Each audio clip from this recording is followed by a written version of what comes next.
Hubo muchas oportunidades de contratación en el pequeño pueblo donde vivía, así que cuando a nuestra empresa le pidieron demoler todo el interior no de una, sino de 2 casas en el pueblo, estábamos encantados de aceptar el trabajo. Yo estaba más feliz que la mayoría porque significaba que mi viaje al trabajo era prácticamente inexistente, ya que vivía justo al lado de la carretera. También me dio la oportunidad de finalmente ver cómo lucían algunas de las otras casas en mi bloque en comparación con la mía. Sin embargo, el trabajo rápidamente pasó de ser lo que parecía una buena oportunidad a un espectáculo de horror casi tan pronto como comenzamos. Fue nuestro primer día en el sitio, y mi jefe y yo estábamos haciendo una inspección por nosotros mismos para poder establecer un buen plan de flujo. Mientras recorríamos el primer piso y nos dirigíamos al segundo, mi jefe me detuvo y me preguntó si había escuchado algo. Le dije que no, pero él seguía mirando a su alrededor como si realmente hubiera escuchado algo. Después de 1 minuto, continuamos con nuestra inspección, y para cuando terminamos, mi jefe prácticamente estaba corriendo fuera de la casa. Le pregunté qué pasaba y él dijo que sentía como si algo estuviera mal en esa casa. Caminamos hasta la casa de al lado y comenzamos nuestra inspección de esa, pero por lo que pude ver, no había nada malo con esa propiedad. Al día siguiente llegué al sitio de trabajo y me sorprendió cuando uno de mis compañeros de trabajo dijo que íbamos a estar demoliendo la primera casa solos, mientras que nuestro jefe y algunos otros trabajadores trabajaban en la segunda casa. Supuse que era simplemente porque a nuestro jefe le pareció extraño cuando la revisamos y simplemente lo ignoré como algo sin importancia. Pero tan pronto como entré por la puerta principal, supe que algo no estaba bien. Era como si me costara respirar al principio, y aunque solo hacían 29 grados afuera, sentía que empezaba a sudar. Sacudí la sensación y me puse a trabajar porque necesitaba hacer el trabajo y ganar mi salario, pero cada par de minutos tenía que salir afuera para tomar aire fresco. El descanso para almorzar llegó, y fue agradable salir del edificio por un rato, pero una vez que terminó y volví a entrar en la casa, una sensación de temor me invadió.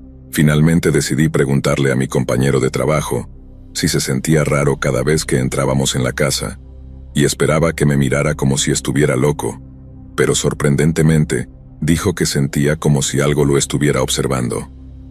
Hablamos 1 minuto sobre lo extraño que era que ambos sintiéramos que había algo mal con la casa, pero nuestra conversación se interrumpió cuando escuchamos un fuerte golpe arriba de nosotros.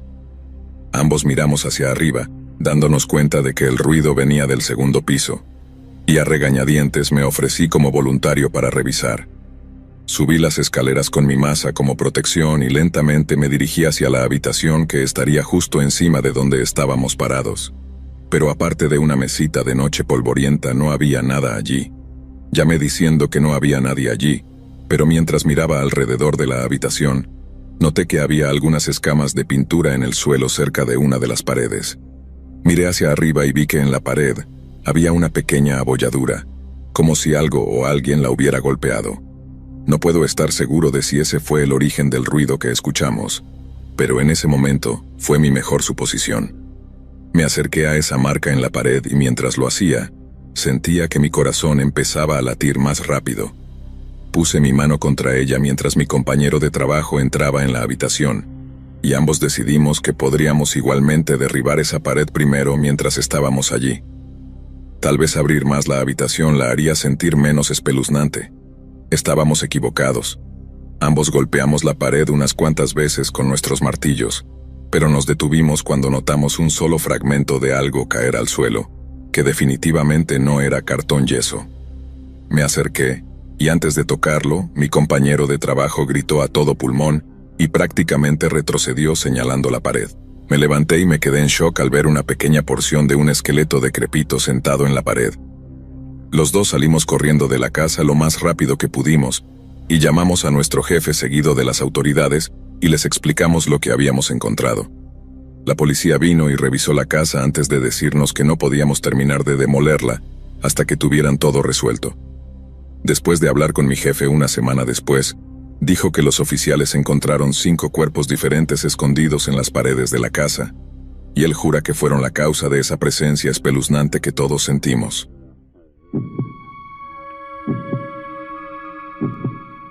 Tenía 13 años y una de mis partes favoritas del día era mi paseo después de la cena con mi perro Braulio. Por lo general, era muy divertido porque mis amigos Juan y Axel vendrían conmigo y todos pasaríamos el rato y correríamos un poco de la energía post-comida que siempre teníamos. No había mucho que hacer en nuestro pueblo, así que generalmente solo caminábamos o jugábamos fútbol en uno de nuestros patios traseros, pero de vez en cuando nos gustaba dar un paseo hasta el arroyo para pasar el rato y saltar piedras y cosas así. Lo único era que para llegar al arroyo, teníamos que atravesar un gran campo de maíz que pertenecía al pueblo. Nunca nos sentimos mal por atravesarlo para llegar al bosque, porque no era como si estuviéramos caminando en la propiedad de alguien más.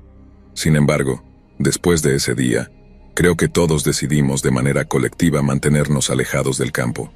Estaba caminando por la carretera con Braulio, y cuando se detuvo a oler uno de los árboles a lo largo del lado de la carretera, Axel vino corriendo hacia mí y dijo que Juan ya estaba en el arroyo y que deberíamos encontrarnos con él allí. Le pregunté a Braulio si quería nadar esta noche, y su cola empezó a moverse locamente, estaba tan emocionado. Todos nos dirigimos hacia abajo por la carretera y hacia el campo de maíz. Normalmente, cuando podíamos atravesarlo, no teníamos problemas y Braulio fue el primero en correr. Pero por alguna razón, esta vez se detuvo justo en el borde. Lo miré, preguntándome si algo estaba mal, pero Axel no pareció notarlo y siguió caminando. Una vez que estuvo fuera de vista, pareció que Braulio se preocupó por él, y de inmediato comenzó a correr a través del campo tras él. Corrí detrás de mi amigo y mi perro, pero cuando me encontré en medio del campo de maíz sin nadie a mi alrededor, no pude evitar sentir que no estaba a salvo. Comencé a mirar a mi alrededor mientras llamaba a Braulio, y afortunadamente vino corriendo hacia mí. Fue entonces cuando escuché a Axel gritar mi nombre.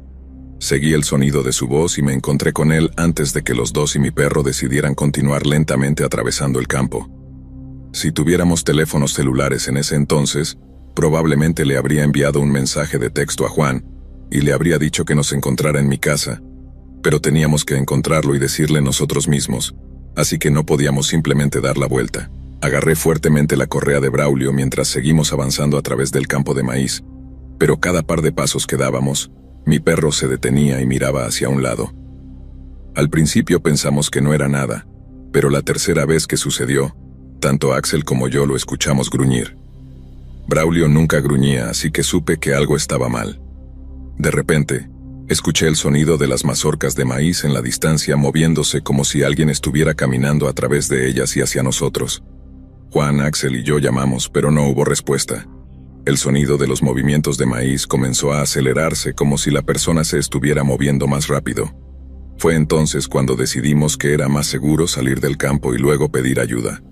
Todos comenzamos a correr de regreso por donde vinimos, y Braulio siguió de cerca, pero a medida que nos movíamos, todavía podíamos escuchar el sonido de quién o lo que nos estaba persiguiendo. De repente mi perro se soltó de mí, y en ese momento no estaba sosteniendo su correa lo suficientemente fuerte, y se deslizó de mi mano. Llamé por él mientras seguía corriendo, pero para cuando salimos del campo no estaba en ninguna parte. Me di la vuelta y continué llamándolo, pero al principio todo lo que escuché como respuesta fue una serie de gruñidos y ladridos. «¡Braulio!», grité una vez más, y afortunadamente esta vez vino corriendo. Agarré su correa antes de que Axel y yo corriéramos a casa y le explicáramos lo que había pasado. Mi papá vino con nosotros para caminar por el campo para asegurarnos de que Juan estuviera bien, y una vez que lo encontramos junto al arroyo, dijo que pensaba que alguien lo había seguido. Todos caminamos de regreso hacia mi casa para tomar un postre, pero en el camino de regreso a través del campo de maíz, notamos algo extraño. Había un pequeño trozo de tela ensangrentada en el suelo, y cuando llegamos a casa mi mamá preguntó por qué Braulio tenía sangre en su pelaje. Lo revisamos y mi papá pensó que debió haber mordido a quien sea que estuviera en el campo de maíz, lo que significa que alguien realmente nos estaba persiguiendo. Mis padres presentaron un informe policial por si alguien se presentaba sobre una mordedura de perro, pero nunca escuchamos nada al respecto nuevamente, y esa fue la última vez que atravesamos ese campo.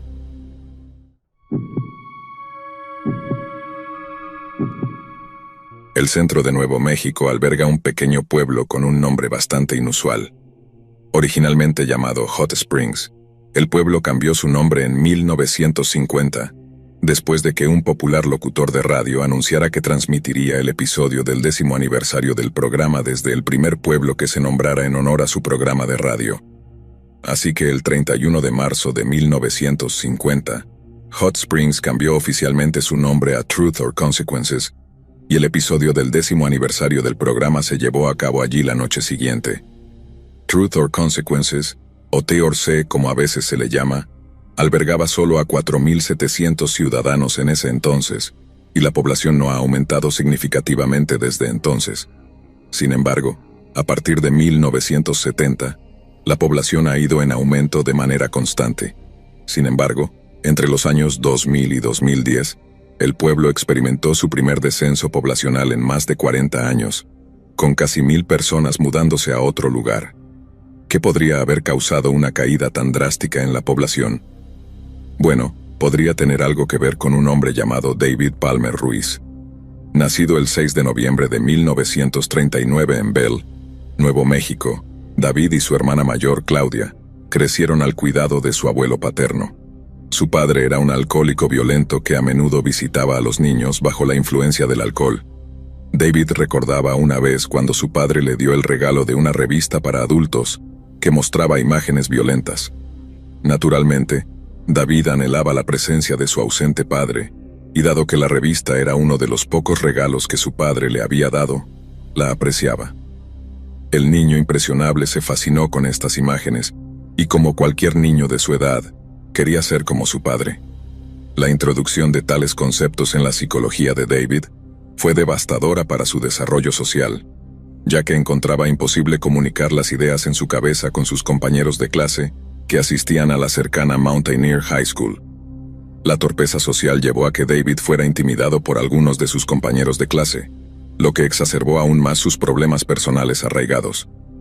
Después de graduarse de la escuela secundaria, David se enlistó en el ejército de los Estados Unidos y trabajó como mecánico general en el Motor Pool antes de recibir una baja honorable. Durante este tiempo, David se casó y se divorció 4 veces, y aunque no está claro por qué ocurrió cada uno de estos divorcios, es evidente que tuvo grandes dificultades para mantener relaciones románticas. En los meses siguientes a su último y tal vez más desordenado divorcio, David Palmer Ruiz tuvo algo así como una crisis de mediana edad y gastó más de $100,000 en un proyecto especial que llegaría a llamar la caja de juguetes.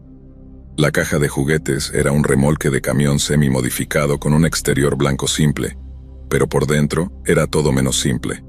Ruiz había gastado una gran parte de esos $100,000 en insonorizar completamente el remolque, así como en hacer que fuera casi impenetrable e inescapable. Luego gastó otra cantidad considerable en una antigua silla de ginecólogo, del tipo que usan los médicos especiales para determinar el bienestar y la salud de los órganos reproductivos de una mujer. La silla venía completa con soportes para las piernas, adiciones que David modificó para que fueran más como restricciones de piernas. En una pared del remolque, David montó un estante de herramientas, adornándolo con una variedad de látigos, cadenas, poleas, correas, abrazaderas, cuchillas quirúrgicas, sierras e incluso grilletes diseñados para mantener las piernas de una persona separadas. David también equipó el remolque con una serie de dispositivos de tortura, incluido un generador portátil que usaba para la tortura con electrochoques y diagramas detallados que mostraban métodos y técnicas para infligir la máxima cantidad de dolor. Pero quizás lo más perturbador de todo sobre la caja de juguetes es el hecho de que David había convertido prácticamente todo el techo en un espejo gigante. No solo quería torturar y violar a sus víctimas durante horas, sino que también quería que pudieran verlo suceder. Desde 1957 hasta 1999, se dice que David Palmer Ruiz secuestró, torturó y mató a hasta 60 mujeres y niñas diferentes, casi todas ellas residentes del condado de Sierra en Nuevo México. Las cosas que les hizo son francamente innombrables, y se sospecha que muchas de sus víctimas simplemente fallecieron como resultado de la brutal tortura mucho antes de que Ruiz tuviera la intención de matarlas. Confesó haber soltado perros sobre sus víctimas, drogarlas con cócteles de sedantes y alucinógenos para aumentar su terror, y luego someterlas a días de dolor y violación. Cuando se aburría de su presa, David inyectaba a sus víctimas una combinación de pentotal sódico y fenobarbital, un cóctel amnésico diseñado para básicamente borrar sus recuerdos, y luego las llevaba a las montañas y las dejaba en el desierto antes de pasar a planear su próximo secuestro.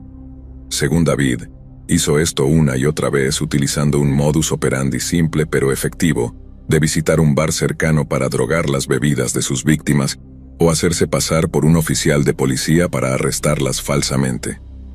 Esto funcionó una y otra vez. Y si su confesión es creíble, David Palmer Ruiz es probablemente el delincuente serial más prolífico en la historia de los Estados Unidos. Pero su reinado de terror se derrumbó cuando se encontró con una víctima que resultó ser mucho más resistente que la mayoría de las demás.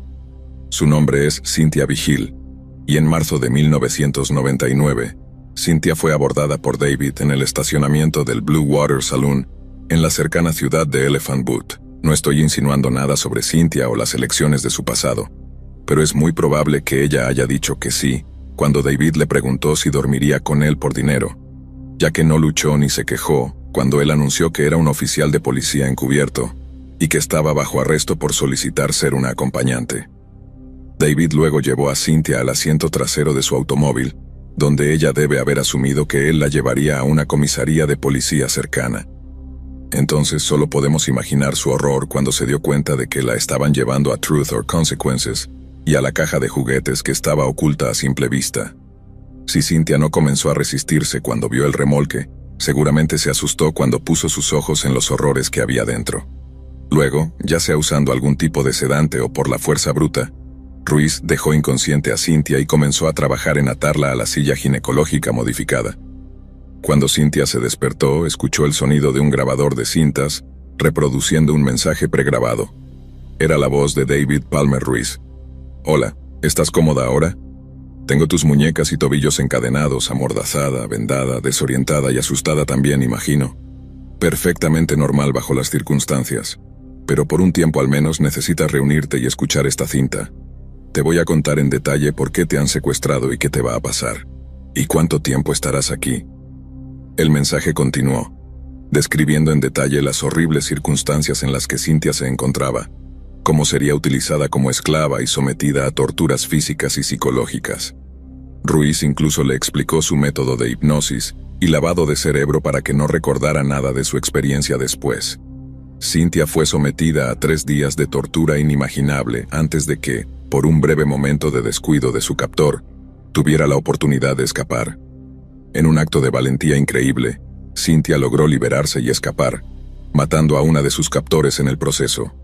Su valiente escape finalmente llevó al fin de la ola de terror de David Palmer Ruiz, y él y sus cómplices fueron arrestados y condenados. Sin embargo, su historia dejó cicatrices indelebles en las vidas de muchas personas, incluida Cynthia, quien nunca se recuperó por completo de su horrible experiencia. El juicio de David Palmer Ruiz fue largo y tumultuoso, pero en 2001 aceptó un acuerdo de culpabilidad y fue condenado a 224 años de prisión por el secuestro y tortura de 3 mujeres jóvenes, incluidas Cynthia y Karen. Jessica Ruiz, la hija de David, también fue juzgada por cargos de secuestro y finalmente condenada a 2 años y medio de prisión. Cynthia, a pesar de su valiente escape, llevó consigo las cicatrices físicas y emocionales de su terrible experiencia, pero su coraje permitió poner fin a la atrocidad de David Palmer Ruiz y sus cómplices.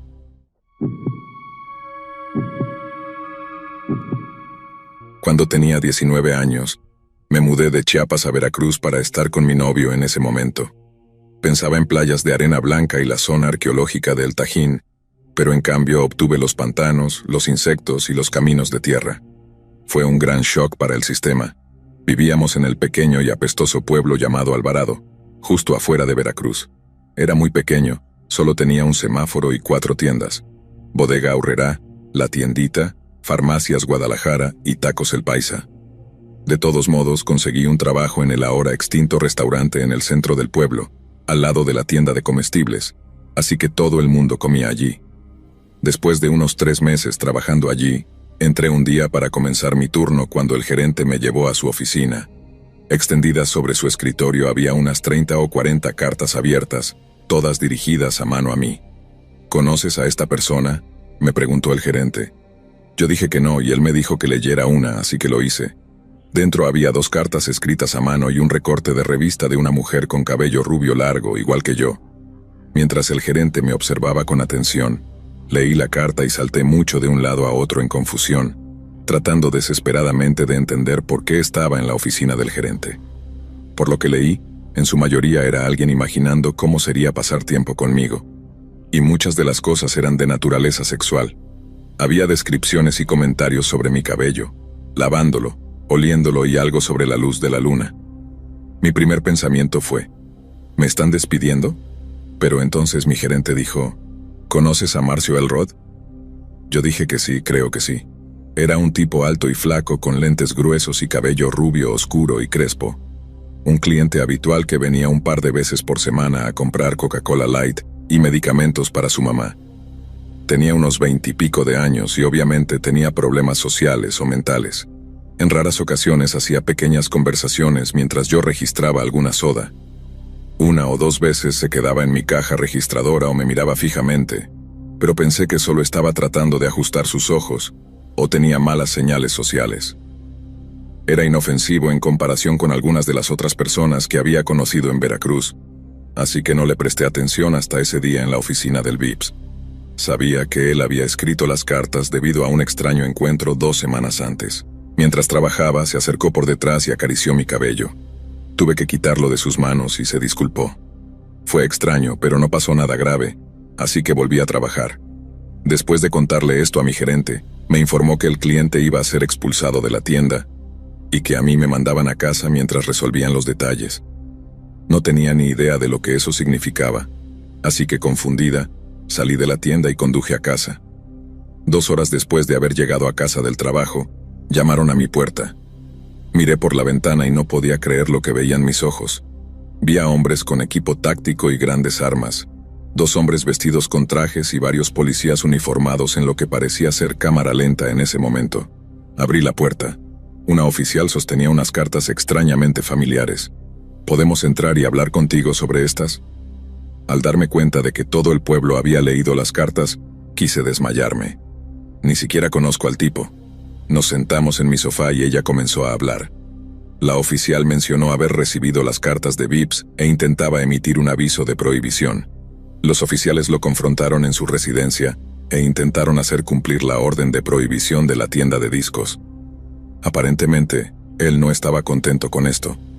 Insistió durante más de 45 minutos en que todo esto era un gran error y que yo quería hablar con él.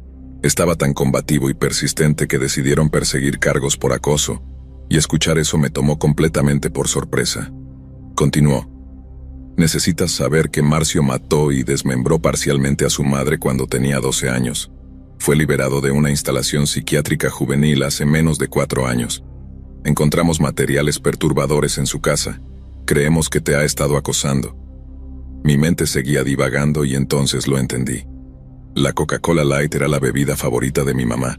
Marcio fue arrestado al día siguiente por acoso después de que lo encontraron en el estacionamiento de VIPS, pero la última noticia oficial fue que volvió al hospital psiquiátrico, al menos temporalmente.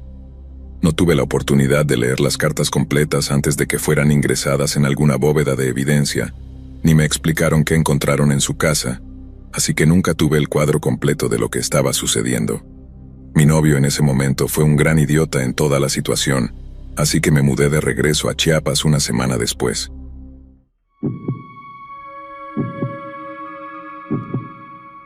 Mi familia posee una cabaña de troncos justo afuera de un pueblo llamado Pueblo Viejo en Chiapas, México. Es un poco como un legado familiar del que nos resistimos a deshacernos, ya que es de donde nuestra familia se origina.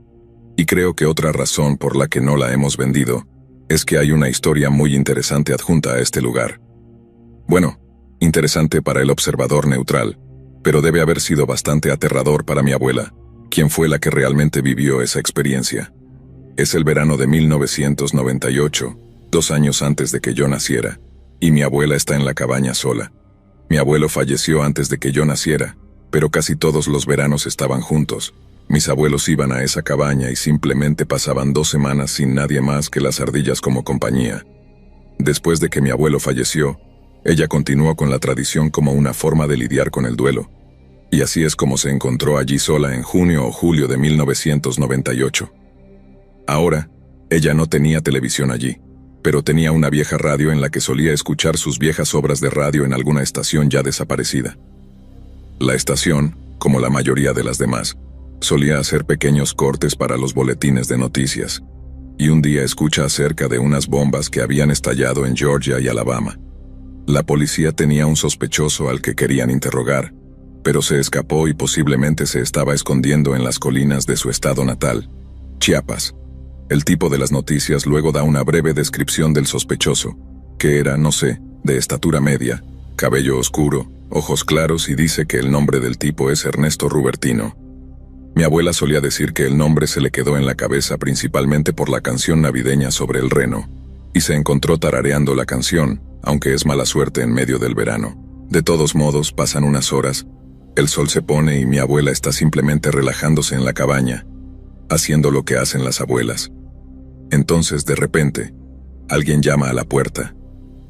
Mi abuela no esperaba a nadie, y los únicos vecinos que tenía estaban como a unos 2 kilómetros de distancia, así que con comprensible aprensión, se levanta y camina hacia la puerta principal de la cabaña. Al abrirla, ve a un tipo de estatura media, usando una gorra de béisbol con ojos claros y bigote oscuro. Mi abuela, siendo el alma amable que era, le desea buenas noches y le pregunta qué puede hacer por él. «Buenas noches, señora», dice él.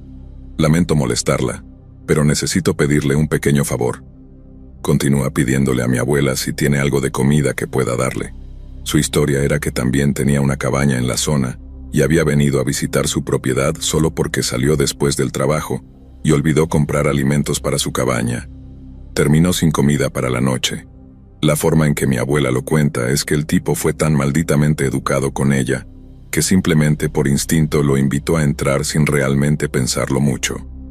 Por lo general, mantenía su despensa surtida con todo tipo de alimentos secos y enlatados, así que siempre tenía algo que compartir, y ella dice que llenó la mochila de este tipo con carne seca y duraznos. Cuando lo mira y se detiene, dice: «No he captado tu nombre». A mi abuela le dijo: «Mi nombre es Benito, señora». «Benito», repitió ella. «¿Benito qué?» «Ruberto», respondió el tipo. «Ruberto», dijo mi abuela, que ese nombre sonaba a alarmas en su mente. No era exactamente Rubertino, pero estaba muy cerca, lo suficiente como para que sintiera una mala sensación en el fondo de su estómago. Teniendo en cuenta que esto fue mucho antes de los teléfonos celulares y que la cabaña ni siquiera tenía conexión telefónica, la forma más efectiva de comunicación externa que tenía mi abuela era una maldita pistola de bengalas. Y si su situación era tan mala como pensaba, una pistola de bengalas no iba a ser suficiente. Así que, en su lugar, mi abuela jugó a lo largo. Sabía que si simplemente se hacía la tonta, le daba algo de comida y lo dejaba seguir su camino, podía conducir al pueblo a primera hora de la mañana y contarle a la policía quién había pasado por la cabaña. Pero luego, cuando estaba a punto de pedirle educadamente que se fuera, él dice algo así como: «En realidad, tengo un pequeño favor que pedir. ¿Tienes algún lugar donde pueda descansar la cabeza esta noche?» Mi abuela siempre dijo que hubo como un momento de impasse, donde ella miró a Benito, vio la desesperación salvaje en sus ojos y trató lo mejor que pudo de mantener la calma mientras decía: «Lo siento, simplemente no tengo espacio para ceder». Entonces Benito mete la mano en su chaqueta, saca una pistola y dice algo así como: «Lo siento, esperaba que no dijeras eso». Luego señala la pistola y dice: «No me hagas usar esto». Y para aquellos de ustedes que no lo hayan descubierto aún, el tipo en su puerta no era Benito Ruberto ni el nombre falso que le había dado. El hombre en su cabaña era Ernesto Rubertino, el mismo terrorista de los Juegos Olímpicos. Mi abuela dijo que fue una de las experiencias más aterradoras de su vida, pero no por las razones que podrías pensar. Verás, ella decía que nunca tuvo miedo de morir. Tenía unos 75 años en ese momento, y creo que había resuelto las cosas con Dios mucho antes. En cambio, ella dijo que lo aterrador fue lo extrañamente normal que era este tipo. Incluso después de que se quitó la máscara metafórica, el tipo siguió siendo educado y cordial con mi abuela e incluso se ofreció a ayudar con las tareas y cosas así por la mañana. Obviamente, Ella le dijo que era más que capaz de cuidarse a sí misma y definitivamente no quería que la AFI pensara que estaba de acuerdo con que se quedara allí esa noche. Pero aún así, no era nada parecido al maníaco desquiciado que ella había imaginado después de escuchar el informe de noticias. Mi abuela solía decir que la única vez que realmente dio una pista de quién era o qué había hecho fue cuando dijeron la gracia antes de cenar. Nunca podía recordar exactamente qué dijo, solo que era algo sobre cómo los justos prevalecerán. Este era un tipo que acababa de intentar matar literalmente a cientos de personas en una serie de horribles ataques con bombas, así que puedo entender por qué escucharlo básicamente, refiriéndose a sí mismo como justo realmente la asustó. Oye, me asusta solo pensar en tener que cenar con él, no creo que podría dar un bocado. Así que puede que no te sorprenda escuchar que mi abuela apenas tocó su comida. Tampoco durmió mucho esa noche. Tomó la cama mientras que Ernesto aparentemente tomó el suelo y todo el tiempo esperaba escuchar de repente las aspas de un helicóptero cuando un foco montado en el chopper iluminara la casa como si fuera Broadway. Pero no. Ningún tipo de la AFI apareció y ella dice que finalmente se quedó dormida porque de repente era de día afuera y Ernesto no estaba por ningún lado. Dijo que estaba tan exhausta por toda esa experiencia que por un segundo anduvo por la cabaña como pensando, ¿soñé eso? Y luego encuentra una nota en la encimera, una escrita a lápiz que simplemente decía, gracias, que Dios la bendiga, y ella supo que realmente había sucedido. Sé que esta no es tu típica historia de miedo porque a pesar de tener que compartir su cabaña con un monstruo verificado, no creo que mi abuela estuviera en peligro real. Tal vez si tratara de llamar a la policía o algo así, tal vez si lo provocara, entonces tal vez realmente la lastimaría. Pero ella era mayor, no era una amenaza real para él, y él sabía muy bien que la cabaña no tenía línea telefónica ni nada parecido, o no habría aparecido allí en primer lugar. Ella misma incluso lo dijo. No tenía miedo de morir y simplemente sabía que él no estaba a punto de lastimarla. Pero como a ella, lo que me asusta a mí y a mi hermana sobre el encuentro cercano de mi abuela es lo normal que parecía el tipo. Nos gusta imaginar que los terroristas y personas como ellos son estos monstruos viles y malvados sin alma, que simplemente se pudren en su propio odio todo el día. Tal vez eso sea cierto para algunos de ellos, pero la idea de que los más malvados de nosotros son como nosotros, eso es lo que realmente me asusta.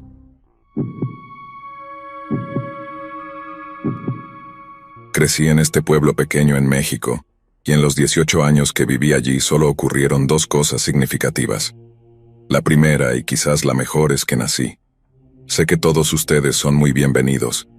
Pero la segunda, y tal vez la peor cosa que haya sucedido en nuestro pueblo, fue cuando Kevin Mendoza incendió su garaje. O más bien, tal vez lo que Kevin hizo constituyó lo peor que nunca le sucedió a nuestro pueblo.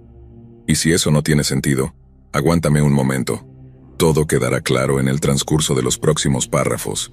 Así que era una noche de domingo y estaba en mi primer año de secundaria en ese momento, así que aún estaba en esa edad en la que yo y mis amigos salíamos en nuestras bicicletas por la tarde, ya saben. Diversión pura y sana. Estábamos andando cuando vimos a otro chico de nuestra clase andando por la calle a toda velocidad. Nos detuvimos para saludar y entre jadeos el chico nos dijo, «Dios mío, chicos, el garaje de los Mendoza está en llamas, vengan a ver». Entonces nos lanzamos calle abajo a toda velocidad, siguiendo al chico de nuestra clase hasta que nos encontramos con este infernal furioso que solía ser el garaje de la familia Mendoza. Pero justo cuando llegamos allí, inmediatamente nos dijeron que nos mantuviéramos alejados por los policías y bomberos en la escena. Pensamos que ya estábamos a una distancia segura, así que estábamos un poco confundidos, pero hicimos lo que nos dijeron. Solo entonces empezamos a escuchar todos estos estallidos y golpes que venían del garaje, y los bomberos que intentaban apagar las llamas de repente salieron corriendo a refugiarse. No tenía idea de qué estaba causando esos pequeños estallidos, pero si estaba asustando a los policías y bomberos, entonces pensé que yo también debería estar asustado. De hecho, pensé que la casa de los Mendoza iba a explotar o algo así. Y así lo pensaron mis amigos y no tuvimos problema en salir de allí rápidamente, montarnos en nuestras bicicletas y contarles a nuestros padres al llegar a casa. A la mañana siguiente, en la escuela, todos los niños estaban hablando del incendio, principalmente porque Kevin Mendoza no había aparecido en ninguna de sus clases. Algunos niños estaban difundiendo rumores diciendo que habían visto a los paramédicos cargándolo en una ambulancia, y que estaba tan gravemente quemado que solo era un montón de cenizas humeantes. Otros decían que él y sus padres se habían ido a vivir con parientes ya que el incendio había dejado su casa prácticamente inhabitable, lo cual es la historia que yo creía porque pensé que habría confirmación real si alguien hubiera muerto. Pero entonces, a la mañana siguiente hubo confirmación. Los informes de noticias decían que los bomberos habían recuperado un cuerpo del garaje incendiado, mientras que los miembros sobrevivientes de la familia se quedaban con parientes y habían pedido a los medios que les dieran espacio. Entonces el martes supimos que alguien había muerto, pero no teníamos idea exactamente quién. Los Mendoza tenían 3 generaciones viviendo en esa casa, y Kevin era uno de los 4 hijos. Comenzaron a surgir muchos más rumores y fue solo al día siguiente, cuando nuestro director de la escuela nos llamó a todos para una asamblea especial, que realmente obtuvimos respuestas concretas. Recuerdo a toda la escuela entrando al gimnasio donde el sheriff del condado y un puñado de diputados estaban todos parados frente a las gradas, cada uno con una expresión muy seria en sus rostros. Una vez que estábamos todos sentados, el director abrió diciendo que el sheriff del condado tenía algo importante que decirnos, y cuando se adelantó y se quitó el sombrero, juro que se podría haber escuchado caer un alfiler. Sabíamos que iba a hacer algo sobre la familia Mendoza, pero exactamente qué era habría jurado que nunca lo hubiera adivinado en 1.000.000 de años. No voy a pretender que puedo recordar lo que dijo palabra por palabra. Todo esto sucedió hace casi 20 años, pero esta es básicamente la idea, chicos. Todos han oído hablar del incendio en la casa de los Mendoza, y estoy seguro de que todos han oído hablar de la trágica pérdida de vidas. Bueno, lamento tener que ser el que les diga esto, pero su compañero de clase Kevin fue quien falleció. Hubo una especie de jadeo colectivo en el gimnasio y el sheriff pausó por un segundo antes de continuar. Todavía estamos tratando de averiguar cómo comenzó el incendio, así que invitamos a cualquiera que tenga alguna información sobre Kevin a que se presente. No tienen que hacerlo ahora. Pueden llamar a mi oficina cuando quieran, y podemos tener una conversación más discreta. Por favor, si tienen algo que contarnos sobre algún comportamiento extraño o inusual de Kevin en los días previos al incendio, les ruego que se presenten. Esa fue la primera pista que tuvimos de que algo estaba realmente mal. Supongo que querían manejar todo con guantes de seda, y puedo entender completamente por qué podrían querer protegernos de lo que ya sabían. La reacción inicial fue de total shock y dolor. Los niños estaban horrorizados de que uno de los suyos hubiera muerto de esa manera tan horrible. Pero si los policías nos hubieran contado lo que realmente encontraron allí dentro, no creo que la gente hubiera estado tan triste, más bien enojada. Tomó 2 días más para que la verdad saliera a la luz y para ese momento, el pueblo había decidido delegar la responsabilidad a nuestros padres. Hubo una reunión del pueblo. Recuerdo eso porque mis padres me pidieron que hiciera mis tareas antes de que regresaran, y todo lo que hicieron fue jugar Tetris durante como 2 horas cuando llegaron a casa. Pensé que estarían enojados de que ni siquiera había hecho una mella en ninguna de las cosas que tenía que hacer, pero no estaban enojados. Tenían estas expresiones extrañas, tristes pero intensas en sus rostros, exactamente las mismas que tenían cuando mi abuelo murió repentinamente. Me sentaron en la sala de televisión y me preguntaron cuánto conocía a Kevin. Les digo que no mucho, que tenía clases de español con él pero que nunca hablábamos. Luego comenzaron a hacerme un montón de otras preguntas, si Kevin se enojaba conmigo, si me gustaba, cosas así. Al final, les dije directamente que era obvio que sabían algo sobre Kevin, y que preferiría que me lo dijeran a mí, que si era él quien se había quitado la vida o algo así, porque yo era lo suficientemente grande como para manejar la verdad. Resulta que no era lo suficientemente grande como para manejar la verdad.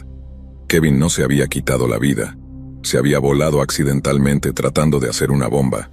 Aparentemente, quería probar su método haciendo un modelo de prueba, pero mientras lo estaba armando de alguna manera lo detonó y hizo suficiente ruido como para matarlo antes de prenderle fuego a su garaje.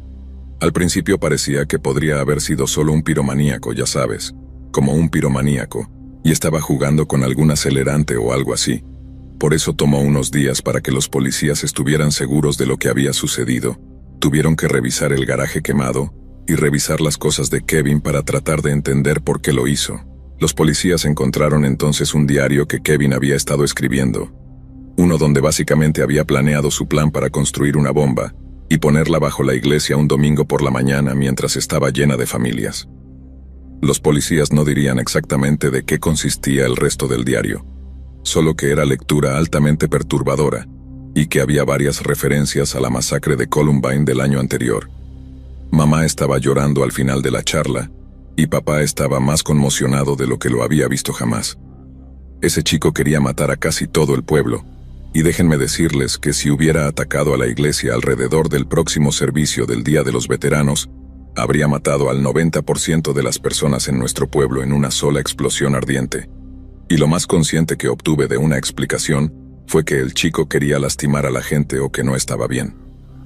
Realmente nadie acosaba al chico o le daba problemas. Solo estaba loco, supongo.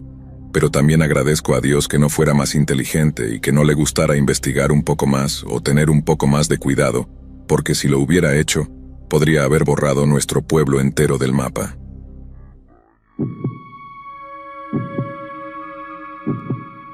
En el este de Veracruz, mi padre fue jefe de policía durante 32 años, y yo seguí sus pasos en la aplicación de la ley.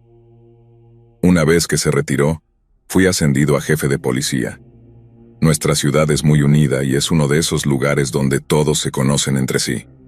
A lo largo de los años, he respondido a una buena cantidad de llamadas extrañas, pero la más reciente se lleva el premio.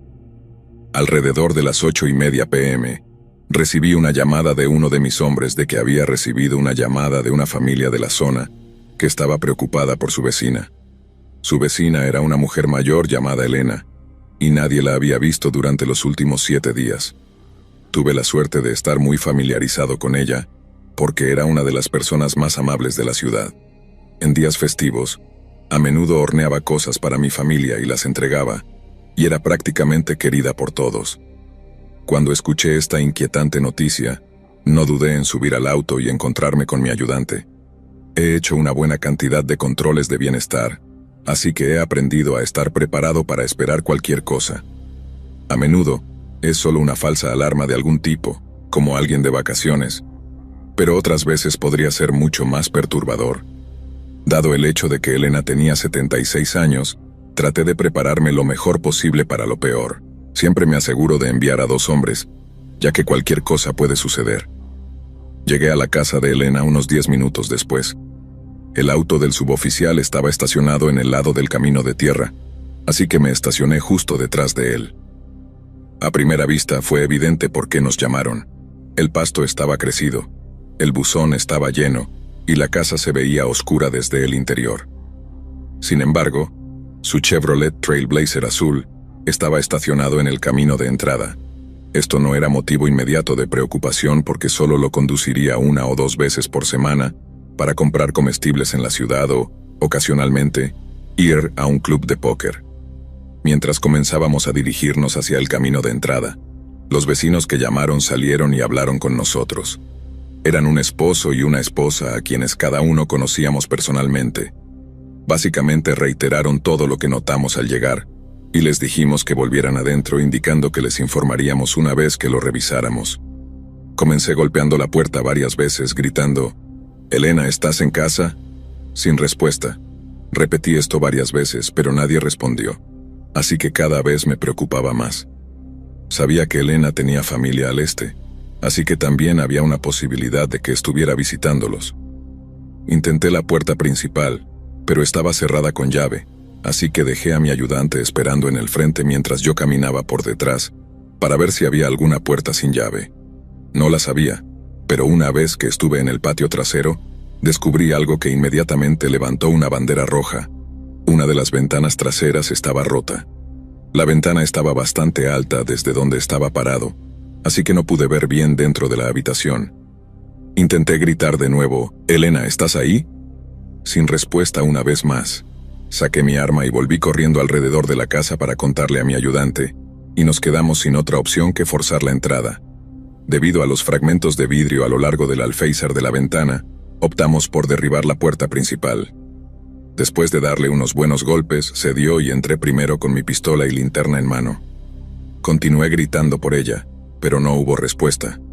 Limpiamos la sala de estar, pero no había señales de ella. A medida que avanzábamos más en la casa, Noté un olor muy fuerte y mi corazón se hundió. Entré en la cocina donde el olor era más fuerte, y lo que encontré trajo un poco de alivio. Había una olla de cocción lenta en el fregadero con pollo crudo que definitivamente había estado afuera durante un tiempo. Me atraganté mientras me alejaba de ella, y continuamos buscando en la casa. Hasta ese momento, nada parecía fuera de lugar hasta que llegamos a la habitación con la ventana rota. La puerta estaba cerrada con llave, así que no tuvimos otra opción que derribarla también. Cuando intentamos abrir la puerta, no se movía. En su lugar, la puerta misma se hundió en el medio, pero aún no se abría. Finalmente llegamos al punto en el que estábamos arrojando nuestros cuerpos contra la puerta al mismo tiempo, y después de varios intentos más, la puerta finalmente se abrió, seguida instantáneamente por un fuerte estruendo al otro lado. Lo que vi cuando entré parecía sacado de una película de terror. Estaba mirando una habitación completamente saqueada. La cama estaba volteada, la ropa estaba por todo el suelo y un enorme estante de libros estaba volteado, lo que debe haber estado bloqueando la puerta cuando intentamos entrar. Estábamos mirando una escena del crimen. Observé detenidamente todo en la habitación para tratar de averiguar qué había pasado, pero solo pude llegar a una conclusión espeluznante. Parecía que el estante de libros se había empujado frente a la puerta de la habitación para formar una barricada, pero aparte de eso, solo podía adivinar. Terminamos de buscar en el resto de la casa, pero no había señales de Elena ni de nada más. Llamé a los forenses y los hice venir de inmediato, pero toda la casa estaba limpia. No había huellas dactilares excepto las de Elena. Todas las puertas que conducían fuera de la casa estaban cerradas con llave, así que era evidente que alguien había entrado por la ventana, donde Elena de alguna manera logró hacer eso ella misma, y salió por la ventana en pánico. De cualquier manera, definitivamente sucedió algo en su casa, pero ninguno de nosotros sabe qué. No puedo imaginar que alguien alguna vez haya tenido un problema con Elena, dado que ha sido una de las personas más amables y atentas que esta ciudad haya tenido. No hemos recibido ninguna pista, y su familia quedó sorprendida al escuchar la noticia. Aunque las cosas no pintan bien, todavía estoy tratando de mantener la esperanza. Quizás escuchemos de ella pronto y descubriremos qué pasó. Pero mientras tanto, solo espero que haya escapado de lo que sea que haya sido.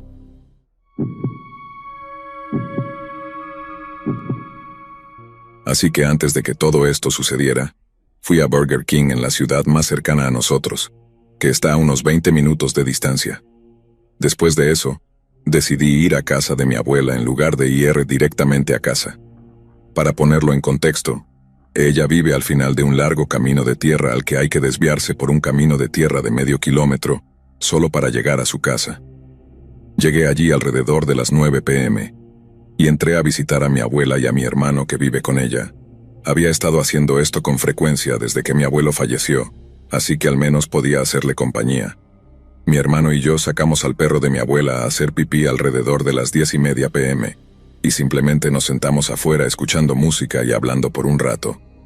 En ese momento estaba empezando a tener frío porque, después de todo, esto era el este de Yucatán, así que no estaba acostumbrado a que la temperatura bajara hasta los 5 grados por la noche, así que estaba listo para entrar. De repente, noté algo moviéndose en el rabillo del ojo cerca del gran cobertizo de metal que está a unos cientos de metros de la casa. Sin embargo, no le presté mucha atención porque no es raro que los ciervos o los mapaches husmeen por el patio. Y además, el perro de mi abuela no estaba ladrando, así que pensé que podría haber sido solo una ilusión óptica. Finalmente volvimos adentro y mi abuela se fue a dormir alrededor de las 11 p.m., así que mi hermano y yo nos quedamos despiertos y jugamos videojuegos por un rato. Alrededor de las 2:30 a.m., estaba muy cansado y listo para irme a casa, así que le pedí a mi hermano que me acompañara hasta la puerta y se asegurara de que llegara a mi auto, porque siempre soy muy paranoico, especialmente por la noche. Él bromeó y dijo que apagaría la luz y me cerraría la puerta con llave. Y me asusté y le rogué que me acompañara al auto, a lo que finalmente accedió. Me subí a mi auto e inmediatamente cerré las puertas, y vi las luces del porche apagarse mientras conducía de regreso por el camino de tierra. Llegué a casa en 10 minutos y me preparé un poco de helado antes de sentarme y ponerme YouTube. Otros 15 minutos pasaron cuando recibí una llamada de FaceTime de mi hermano, a la que respondí casi de inmediato. Pude notar que estaba asustado por algo, pero no dijo nada de inmediato, así que le pregunté qué pasaba. Lo siguiente es mi mejor intento de parafrasear lo que me dijo mi hermano. Dijo que después de que me fui, volvió a salir afuera para escuchar música y sentarse en el porche. Tenía la música de su teléfono bastante alta, lo que normalmente disfrazaría cualquier ruido de animales que viniera de los bosques cercanos. Después de unos minutos escuchando música, dijo que escuchó lo que pensó que eran sonidos de metal golpeando. Así que pausó rápidamente la música y escuchó para ver si podía escuchar el sonido nuevamente. Se levantó y miró hacia el cobertizo de botes, que está al lado del cobertizo a unos cientos de metros de donde estaba parado. Dijo que vio una luz tenue brillando alrededor del cobertizo de botes, pero luego se apagó rápidamente. En este punto estaba asustado, así que volvió rápidamente adentro de la casa y cerró la puerta con llave. Dijo que corrió a su habitación en la parte trasera de la casa, sin pensar en despertar a nuestra abuela, y agarró su revólver. Rápidamente volvió afuera y vio la luz de la linterna moverse y luego apagarse rápidamente tan pronto como la notó. Caminó hasta el borde del porche de concreto y miró hacia el cobertizo de botes con el revólver a su lado. Lo único que iluminaba el cobertizo de botes era la débil luz que venía de la casa. Dijo que intentó reunir la voz más intimidante que pudo y dijo, ¿quién diablos está ahí?, una y otra vez. Dijo que casi se orina en los pantalones cuando una figura alta y delgada emergió lentamente del cobertizo de botes con una linterna en la mano. Aunque mi hermano no pudo ver características distintivas sobre la persona, definitivamente pudo decir que era un hombre mayor y que no era nadie que conociéramos. Especialmente no alguien que debería estar en nuestro cobertizo de botes a las 3 a.m. Levantó el revólver para apuntar al hombre y volvió a gritar, ¿quién diablos eres tú? El hombre seguía en silencio y comenzó a caminar lentamente hacia él. Mi hermano retrocedió el martillo del revólver y dio una última advertencia verbal al hombre. Te juro que te dispararé. ¿Quién eres tú y por qué estás aquí? El hombre levantó rápidamente las manos y dijo, espera, cálmate, hombre, con una voz espeluznante mientras seguía caminando hacia mi hermano. Mi hermano disparó un solo tiro justo encima de la cabeza del hombre, a lo que finalmente tomó como su señal de que mi hermano iba en serio. El hombre salió apresuradamente a pie de regreso por el camino de entrada, y mi hermano gritó, la próxima vez no fallaré. Mi hermano luego corrió rápidamente adentro para despertar a mi abuela, que milagrosamente había dormido durante toda la conmoción. Ella no parecía lo suficientemente preocupada como para llamar realmente a la policía, pero por supuesto, después de escuchar todo esto, lo único en lo que podía pensar era cuáles eran las verdaderas intenciones de ese hombre. ¿Era solo un drogadicto husmeando para robar algunas herramientas por dinero? ¿O eran sus intenciones mucho más siniestras? Otra pregunta que me atormenta sobre toda la situación es cuántas veces ha sucedido esto después de que mi abuela y mi hermano se fueron a la cama y simplemente no lo sabíamos, y nos estaba observando toda la noche. Luego pensé en lo que podría haber pasado si mi hermano realmente hubiera apagado las luces y cerrado las puertas detrás de mí cuando me fui.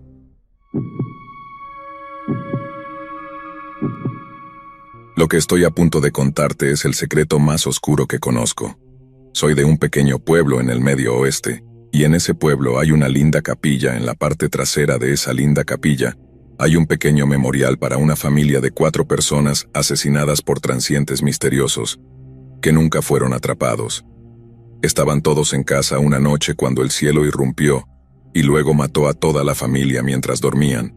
Mamá, papá, hijo e hija, todos muertos en solo unos minutos uno tras otro. Como probablemente puedas imaginar, los asesinatos devastaron absolutamente a nuestro pequeño pueblo.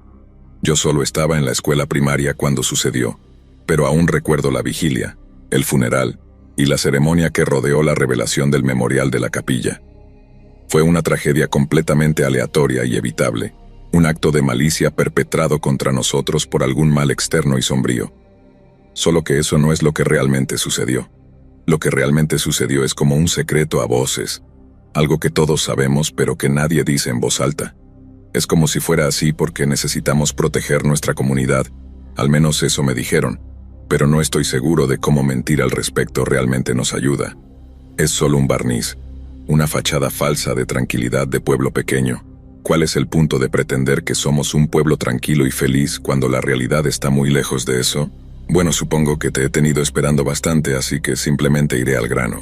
En la noche en cuestión, la familia cenó, miró algo de televisión, y en algún momento después de las 9 p.m., los padres acostaron a sus hijos.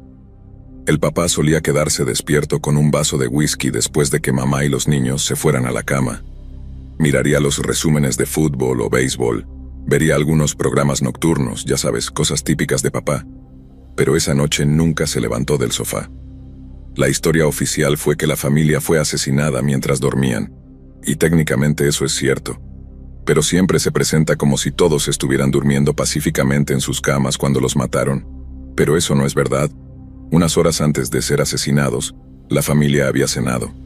No sé exactamente qué comieron, pollo con salsa de tomate o lo que sea, pero sé que comieron de postre porque ese día la hija de 9 años de la familia les había hecho a todos un poco de gelatina de fresa con crema. De la forma en que lo imagino, probablemente no fue el mejor postre que hayan tenido. Si mi hijo mostrara un interés por cocinar, hornear, realmente cualquier cosa, fingiría entusiasmo y limpiaría mi plato. ¿A quién le importa si la proporción de polvo a leche estaba un poco desequilibrada, o si usaron un montón de azúcar extra cuando ya había mucho en ella? Solo que la razón por la que sabía extraño es porque la niña de 9 años había echado un montón de Nikil de máxima potencia en la mezcla de pudín.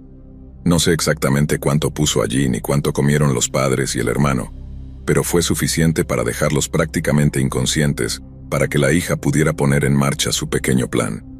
Verás, la razón por la que nunca atraparon al misterioso vagabundo asesino que eligió irrumpir y matar al azar a la familia es porque nunca existió. Después de que su familia estuviera completamente inconsciente, la niña pequeña fue a la cocina y sacó un gran cuchillo de un cajón o un bloque. Luego entró en la sala de televisión donde su papá estaba dormido en el sofá y le cortó la garganta. Por lo que me contaron, le cortó la garganta tan profunda y ancha que no pudo gritar. Todo lo que pudo hacer fue llevar las manos a la herida y preguntarse por qué, pero habría muerto en cuestión de minutos después de eso. Luego subió las escaleras y hizo lo mismo con su madre y su hermano. Simplemente los abrió en sus camas. Todo esto sucedió en una noche de viernes, por cierto. Y nadie sospechó siquiera que algo había sucedido hasta el domingo por la mañana, cuando la familia no se presentó a la iglesia. Pero incluso entonces, podrían tener sus razones para no asistir. Podrían haber estado fuera de la ciudad visitando a la familia, tal vez unas vacaciones espontáneas. Además, este es el tipo de pueblo donde todos conocen los negocios de los demás, pero también saben lo suficiente como para no meterse en los negocios de los demás, si eso tiene algún sentido.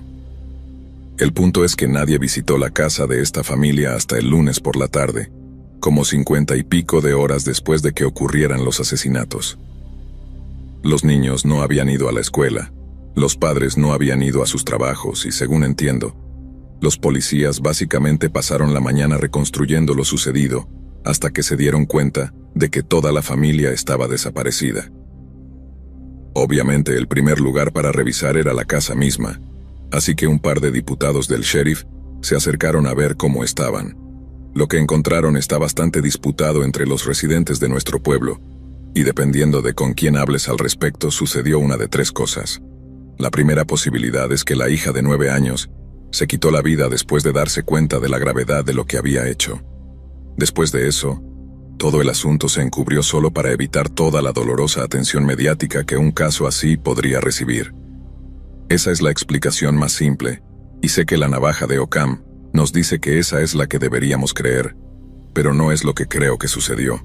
Entiendo por qué la gente podría querer encubrirlo. Que algo terrible como eso se diera a conocer en las noticias destrozaría a un pueblo pequeño como el nuestro. Pero los crímenes terribles como ese suceden mucho más de lo que nos gustaría reconocer, y las noticias siempre salen a la luz. Entonces, ¿qué fue tan terrible acerca de esos asesinatos, aún peor de lo que ya eran, que hizo que la gente realmente guardara silencio al respecto? Quiero decir, incluso peor que los crímenes ya eran, ¿qué hizo que la gente realmente guardara silencio al respecto? Esa es la pregunta que me hago. Bueno, supongo que me he extendido bastante sobre lo que realmente sucedió, así que simplemente iré al grano. Las 2 teorías alternativas de lo que pudo haber sucedido son bastante inquietantes, y dependiendo de a quién le preguntes, una de ellas es lo que realmente sucedió. La primera teoría alternativa es que, Cuando los policías entraron, la niña hizo como si fuera la única sobreviviente y engañó a los policías para que se acercaran a ella. Luego intentó atacarlos. Los policías intentaron detenerla de manera segura, pero ella tenía el mismo cuchillo que había usado para matar a sus padres y, en el caos, uno de ellos simplemente la disparó. Definitivamente, es la teoría menos inflamatoria de las dos, pero no es la que más sentido me hace. Compro un novato ansioso por disparar que simplemente vio el cuchillo y optó por la autodefensa, pero no puedo creer que no pudieran contener a una niña de 9 años. En serio, no conozco a nadie que promueva esa teoría que estuviera en cualquier lugar cerca de la casa de la familia para poder escuchar algún disparo. Y novato con gatillo fácil o no, me rehúso a creer que no llamarían a los servicios de emergencia después de haberle disparado a una niña de 9 años. Una vez que los paramédicos del condado están involucrados, la posibilidad de encubrimiento se ha ido para siempre porque hay un montón de papeleo involucrado. Y luego está la segunda teoría alternativa, la que no implica disparos, la que involucra un horror aún mayor. Según algunos, la niña de 9 años murió después de intentar comer el cuerpo de su padre muerto. Murió porque intentar comer a su propio papá la enfermó, lo suficientemente enferma como para no poder retener nada, ni siquiera agua. No soy médico, así que no puedo decir exactamente cómo eso la habría matado. Tal vez deshidratación, pero para cuando el policía derribó la puerta trasera de la casa de la familia el lunes por la tarde, la niña estaba muerta, tendida en un charco de su propio vómito y heces líquidas. Sé que es una coincidencia muy conveniente que ambos oficiales que encontraron a la familia se jubilaron y se mudaron fuera del pueblo poco después. Ahora, las únicas dos personas que conocían la verdad simplemente empacaron y se fueron sin dejar ningún medio para contactarlos. Pero al mismo tiempo, puedo entender por qué dos jóvenes policías de pueblo simplemente no pudieron manejar lo que vieron ese día. Quiero decir, si la segunda teoría alternativa realmente es creída, ver algo así sería suficiente para volver loco a cualquiera. Como puedes imaginar, esto no es algo de lo que realmente pueda hablar con muchas personas. Mis amigos de la escuela solíamos hablar sobre ello de vez en cuando, pero siempre en tonos bajos y nunca en público, donde los adultos mayores nos pudieran escuchar. Y ahora que mis padres han fallecido y vivo en otro lugar, no es como si pudiera volver al pueblo y comenzar a hacer preguntas. Simplemente levantaremos la misma muralla de silencio que vi cada vez que alguien preguntaba qué había pasado. Qué tragedia tan maldita. Una pena tan grande. Espero que atrapen al tipo algún día, dirán. Entonces un día, cuando todos los que conocen la verdad estén muertos, las mentiras reconfortantes que contaron sobre sus asesinatos se convertirán en solo otra versión de la verdad. Todo ese mal que se encontró en el cuerpo de una niña de 9 años será olvidado, y tal vez, solo tal vez, eso es exactamente lo que necesita suceder.